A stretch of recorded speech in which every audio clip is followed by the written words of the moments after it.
Hey guys, welcome back to my channel Dustin with you के episode 12 में आपका स्वागत है। अगर आपने इससे पिछले एपिसोड्स नहीं देखे हैं तो आई सजेस्ट कि आप पहले उन्हें देख लीजिएगा, जिनका लिंक आपको डिस्क्रिप्शन में मिल जाएगा। और अगर आपको मेरी वीडियो पसंद आए तो प्लीज उसे लाइक करना, चैनल को सब्सक्राइब करना बिल्कुल मत भूलिएगा। एपिसोड 12 की स्टार्टिंग में जुंग होंगजू को गड्ढे में फेंक देता है और कहता है कि मैं इस हद तक जाना नहीं चाहता था, पर तुमने किसी और लड़के को डेट करा ही क्यों। और उस वक्त शिनी होंगजू को कॉल कर रहा था, वो नहीं उठाती तो उसे चिंता होने लगती है और वो मिस्टर गोंग से कहता है कि मैं होंगजू से कनेक्ट नहीं कर पा रहा, तो प्लीज चेक करो कि वो कहाँ है। नेक्स्ट सीन में मिस्टर गोंग शिनी को बताते हैं कि होंगजू माउंट ओंजू गई है किसी कंप्लेन की वजह से। एंड फिर शिनी जुंग को कॉल करता है और इधर जुंग होंगजू के ऊपर मिट्टी डाल रहा था और शिनी को फोन उठाता है तो शिनी कहता है कि कहाँ हो तुम, तो कहता है कि मैं तो गार्डन में ही हूँ। तो शिनी कहता है मैं वहीं आ रहा हूँ। तो जुंग कहता है कि मैं किसी अर्जेंट काम से बाहर जा रहा हूँ। तो शिनी कहता है नूरी पार्क में ह्यूमन बोन्स मिली है। तो जुंग थोड़ा सा शॉक हो जाता है और कहता है कि अब यहाँ आने का कोई फायदा नहीं है। नेक्स्ट सीन में शिनी माउंट ओंजू आ जाता है और इधर होंगजू को पास्ट लाइफ का सपना आता है जहाँ उसे म्यूजिन रोता हुआ दिखता है। और फिर अगले सीन में म्यूजिन उसके पास फ्लावर लेकर आता है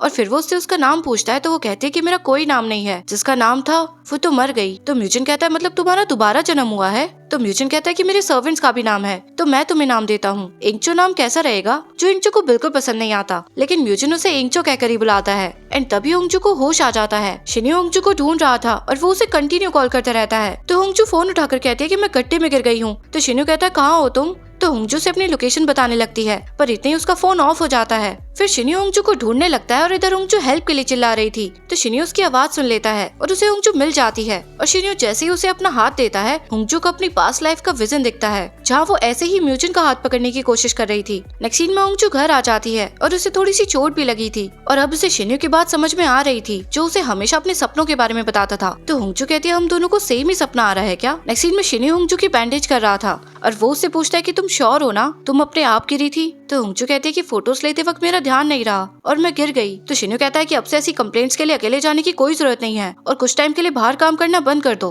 तो होंगजू कहती है चिंता मत करो, मैं बस शॉक हो गई थी, पर अब मैं बिल्कुल ठीक हूँ और अब मुझे समझ आ रहा है कि तुम ऐसा क्यों कहते थे। तुमने कहा था ना कि तुमने मुझे अपने सपने में देखा, मैंने भी तुम्हें देखा। तो शिन्यू कहता है क्या देखा तुमने। तो होंगजू कहते हैं कि तुम्हें तब भी मुझ पर क्रश था और तुम मेरा पीछा कर रहे थे और वो बिल्कुल रियल लग रहा था। तो मुझे जानना है कि तुम्हें क्या सपना आया, क्या पता हम दोनों को सेम सपना आया हो। तो शिन्यू होंगजू को हक कर लेता है और इस बात को इग्नोर कर देता है। नेक्स्ट सीन में शिन्यू होंगजू के पास होता है। तो होंगजू कहती है मैं बहुत डर गई थी। तो शिन्यू कहता है मैं भी बहुत डर गया था, मुझे डर था कि कहीं तुम्हें कुछ हो ना गया हो। तो होंगजू कहते हैं कितना अच्छा लगता है ना जब हमारे पास कोई चिंता करने वाला होता है। नेक्स्ट सीन में जेक्योंग घर आ जाता है जहाँ वो शिन्यू की कार्ड नोटिस करता है एंड उसे पता चल जाता है कि शिन्यू होंगजू के रूम में है, तो उसे बिल्कुल अच्छा नहीं लगता। नेक्स्ट डे मिस्टर गोंग सबको वो ह्यूमन बॉडी वाली न्यूज दिखाते हैं और कहते हैं कि मिस्टर जंग शिन्यू को डाउट है कि ये बॉडी जुंग की वाइफ की है। तो यून कहती है कि इस आर्टिकल में लिखा है कि पूरी बॉडी कंकाल बन गई, बस हाथों को छोड़कर, जिसकी हेल्प से बॉडी को आइडेंटिफाई करके कल्प्रिट को पकड़ सकते हैं। नेक्स्ट सीन में होंगजू अकेली बैठी होती है तो जेक्योंग उसे कॉल करता है और कहता है कि चलो साथ में लंच करते हैं। और उसके बाद ये दोनों साथ में होते हैं जहाँ जेक्योंग होंगजू के हाथ की चोट नोटिस कर लेता है और कहता है कि क्या हुआ तुम्हारे साथ, शिन्यू भी मुझे तुम्हें प्रोटेक्ट करने के लिए कह रहा था।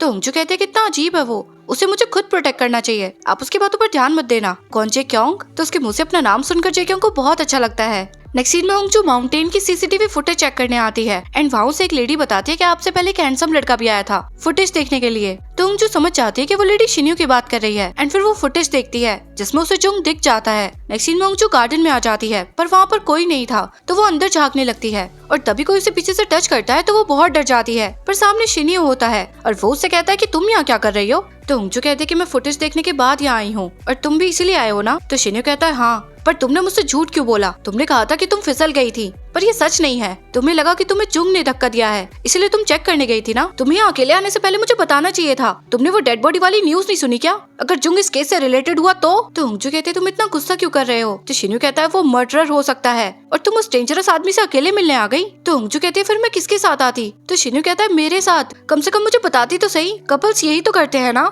तो होंगजू कहती है हाँ अब मैं समझ गई। तो शिन्यू कहता है कि अब से मुझसे कभी झूठ मत बोलना एंड फिर ये दोनों वहाँ से जाने लगते हैं। तो होंगजू थोड़ा सा अलग चलने लगती है। तो शिन्यू कहता है वहाँ नहीं, मेरे पास आओ और मुझसे चिपक के रहो और मेरे बिना कहीं मत जाना और मेरी एक भी कॉल मिस मत करना, ओके। एंड इन दोनों को साथ में जुंग देख रहा था। नेक्स्ट सीन में किमवुक मिसेस चैंग को बुलाता है और उसके साथ एक लेडी भी थी जो शायद मिसेस चैंग के साथ काम करना चाहती थी। नेक्स्ट सीन में मिस्टर गोंग यून से कहते हैं कि चलो डिनर पर चलते हैं। तो यून कहते हैं कि मैं अपने एक्स से मिलने जा रही हूँ, उसका उसकी गर्लफ्रेंड के साथ ब्रेकअप हो गया तो वो मेरे पास वापस आना चाहता है। तो मिस्टर गोंग कहते हैं तो यून कहती है तो मैं जा रही हूँ और बेचारे मिस्टर गोंग का दिल टूट जाता है। नेक्स्ट सीन में शिनी होंगजू को मैसेज करता है कि कब काम खत्म होगा। तो होंगजू शिन्यू को कॉल करके कहती है कि मैं ओवर टाइम कर रही हूँ, तो तुम वेट मत करना। तो शिन्यू कहता है कि तुम अकेले काम कर रही हो, तो मैं आ रहा हूँ तुम्हारी हेल्प करने। तो होंगजू थोड़ा सा खुश हो जाती है। नेक्स्ट सीन में शिन्यू लिफ्ट में होता है और तभी वहाँ की लाइट्स फ्लिकर करने लगती हैं और वो रेड हैंड फिर से शिन्यू को टच करने लगता है और शिन्यू को बहुत पेन होता है और वो लिफ्ट के सारे बटन प्रेस कर देता है ताकि लिफ्ट रुके ना। और इधर होंगजू शिन्यू को वेट कर रही थी कि वो आया क्यों नहीं, और फिर वो भी अपने घर के लिए जाने लगती है। पर तभी उसके सामने लिफ्ट खुलती है और शिन्यू बेहोश पड़ा होता है, जो देखकर होंगजू बहुत डर जाती है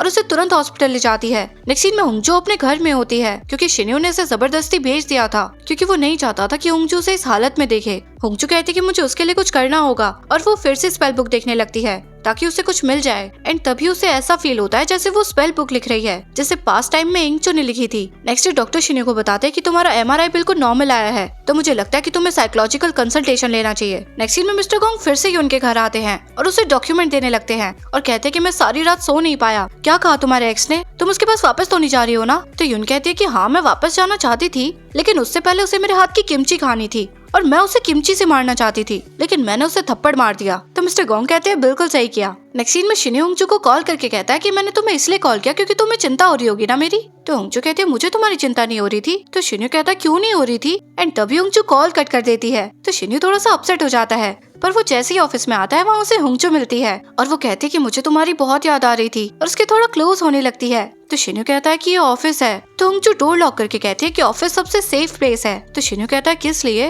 तो होंगजू उसे चेयर पर बिठा देती है और उसे किस कर लेती है। तो शिन्यू कहता है एक किस काफी नहीं है और वो उसे दोबारा किस करने लगता है और तभी वहाँ पर फिर से गीदोंग आ जाता है। तो होंगजू शिन्यू को खुद से दूर कर देती है और एम्बैरेस होकर वहाँ से भाग जाती है। तो शिन्यू कहता है कि आप क्यों आए हो तुम? तो गीदोंग कहता है कि मेयर आपके साथ लंच करना चाहते हैं। तो शिन्यू कहता है ठीक है। तो गीदोंग कहता है कि मुझे लगता है अब आपको और एक्टिंग नहीं करनी चाहिए। तो शिन्यू ब्लश करने लगता है। नेक्स्ट सीन में शिन्यू मेयर के पास आता है एंड यहाँ उसके फादर भी थे एंड ये दोनों मिलकर शिन्यू को प्रेशराइज करते हैं कि वो नायोन से शादी कर ले और होंगजू से अलग हो जाए। पर शिन्यू मना कर देता है और कहता है कि अब मैं बहुत क्लियर हूँ कि मुझे क्या करना है। नेक्स्ट सीन में शिन्यू नायोन को डिनर पर बुलाता है और उससे काफी अच्छे से बात करता है और उसके लिए डिनर भी पहले से ऑर्डर कर देता है और कहता है कि मैं मेयर से मिलकर आया हूँ और वो हमारी शादी के बारे में बात कर रहे थे। तो नायोन कहते हैं कि तुमसे ब्रेकअप के बाद मैं उनके सामने बहुत रोई थी। तो शिन्यू कहता है कि अब से मत रोना। तो नायोन खुश हो जाती है और कहते हैं कि हम दोनों फिर से साथ होने वाले हैं। एंड तभी शिन्यू किसी को बुलाता है जो कि ह्यूनसो था और वो कहता है कि मुझे तो लगा था कि तुमने मुझे किसी काम की वजह से बुलाया है, पर यहाँ तो डिनर चल रहा है। फिर नायोन शिन्यू से कहती है कि कौन है ये? तो शिन्यू कहता है तुम जानती हो इसे, 15 नवंबर को इसी टेबल पे मिले थे ना तुम दोनों, शायद तुम्हें पता नहीं है, लेकिन मिस्टर ली तुम्हारी सेल्फी में दिख रहे थे जब तुम मुझे फोटोज दिखा रही थी। और पास सीन दिखाया जाता है जहाँ शिन्यू ने तभी उनसो को देख लिया था जब नायोन उसे फोटोज दिखा रही थी। तो नायोन कहती है हाँ हम काम की वजह से मिले थे। तो यूनसो कहता है कवर अप मत करो, ये जंग शिन्यू है, ये सब कुछ इसलिए कर रहा है क्योंकि ऑलरेडी सब कुछ जानता है। और फिर वो शिन्यू से कहता है कि हाँ हम मिले थे, तो क्या करोगे, मारोगे?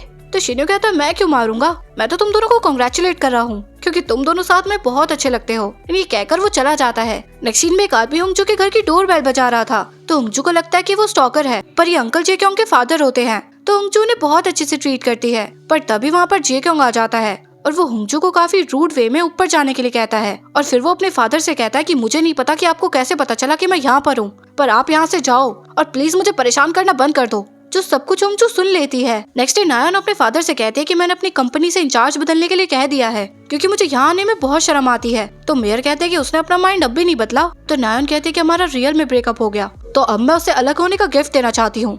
नेक्स्ट सीन में जेक्योंग अपने फादर की बात याद कर रहा था जिन्होंने कहा था कि मुझे 30 मिलियन वॉन की जरूरत है, उसके बाद मैं तुम्हारे पास कभी नहीं आऊंगा।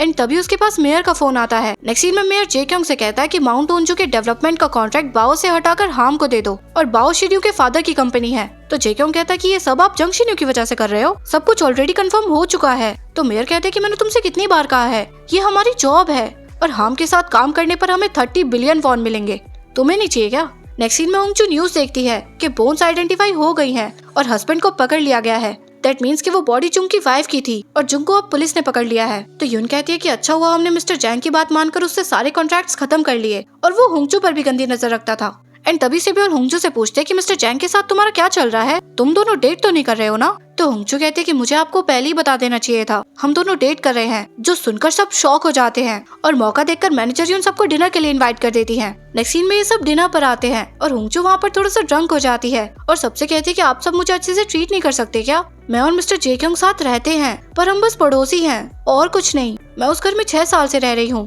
पर सडनली मिस्टर जे क्योंग भी वहाँ आ गए और हम दोनों पड़ोसी बन गए और वो अपनी और शिन्यो की स्पेल वाली स्टोरी भी उन्हें बता देती है। लेकिन ये सब उस बात को मजाक में ले जाते हैं। नेक्स्ट सीन में शिन्यो होंगजू को कॉल करता है पर वो नहीं उठाती और तभी वो शिन्यो के घर आ जाती है। तो शिन्यो कहता है क्या हुआ, तुम यहाँ कैसे आ गई? तो होंगजू कहती कि मैं तुम्हारे साथ रहने आई हूँ, तुमने कहा था ना कि मैं तुमसे चिपक के रहूं। तो शिन्यो उसे उठाने लगता है। तो होंगजू कहती कि मैं यहाँ तुमसे चिपकने आई हूँ पर मैं तुमसे चिपक क्यों नहीं पा रही।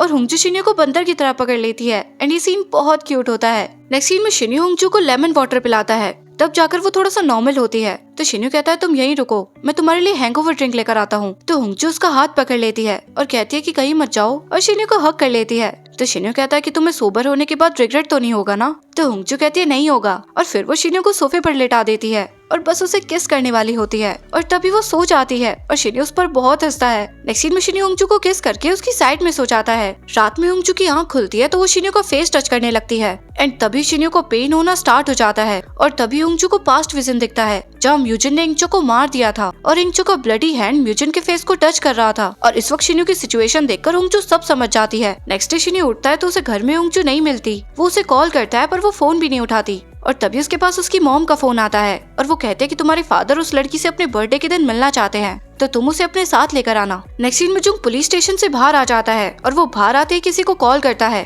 नेक्स्ट सीन में शिन्यो होंगजू के घर आता है पर वो वहाँ भी नहीं होती और तभी शिन्यो के पास होंगजू का कॉल आता है और वो उसे कहती है कि क्या तुम मुझे पिक करने आ सकते हो। शिन्यो होंगजू के पास आ जाता है और उससे कहता है कि तुम युनवल दादी से मिलने गई थी, तुमने फोन क्यों नहीं उठाया। तो होंगजू कहते हैं कि उनके साथ टाइम का पता ही नहीं चला। तो शिन्यो होंगजू को हक कर लेता है। तो होंगजू कहते हैं कि मेरे साथ स्नो देखने चलोगे। नेक्स्ट सीन में दोनों एक प्लेस पर आ जाते हैं जहाँ पर हर जगह स्नो थी। फिर होंगजू कहते हैं कि मुझे तुम्हें कुछ इम्पोर्टेंट बताना है। तो शिन्यो कहता है कि मुझे भी तुम्हें कुछ इम्पोर्टेंट बताना है, मेरे पेरेंट्स तुमसे मिलना चाहते हैं मेरे फादर के बर्थडे के दिन। तो होंगजू कहते हैं कि शायद मैं नहीं जा पाऊंगी। तो शिन्यो कहता है क्यों। तो होंगजू कहते हैं मैंने कुछ ऐसा देखा जो मैं देखना नहीं चाहती थी। तो शिन्यो कहता है तुम्हें सपना आया इसलिए तुम उनसे मिलने गई थी। तो होंगजू कहती है हाँ। तो शिन्यो कहता है मुझे नहीं पता उन्होंने तुमसे क्या कहा है पर तुमने खुद कहा था ना कि ये सब मैटर नहीं करता, प्रेजेंट मैटर करता है, तुम भूल गई क्या। तो होंगजू अपना हाथ शिन्यो की तरफ बढ़ाती है तो शिन्यो उसे रोक देता है। तो होंगजू कहती है वो ब्लडी हैंड मेरा था। और तभी पास सीन दिखाया जाता है जहाँ म्यूजिन ने इंगचो को मार दिया था और वो बहुत रो रहा था। और तभी इंगचो कहते कि मैंने कहा था जो भी मुझे मारेगा वो कर्स हो जाएगा। और उसके बाद वो म्यूजिन का फेस टच करती है और इसी मोमेंट पे हमारा ये एपिसोड यहीं खत्म हो जाता है। आई होप कि आपको आज का एपिसोड पसंद आया होगा। अगर पसंद आया तो प्लीज लाइक कर दीजिएगा, कमेंट कर दीजिएगा, अपने दोस्तों के साथ शेयर करना बिल्कुल मत भूलिएगा। मिलते हैं नेक्स्ट एपिसोड में गाइस, तब तक के लिए बाय गाइस।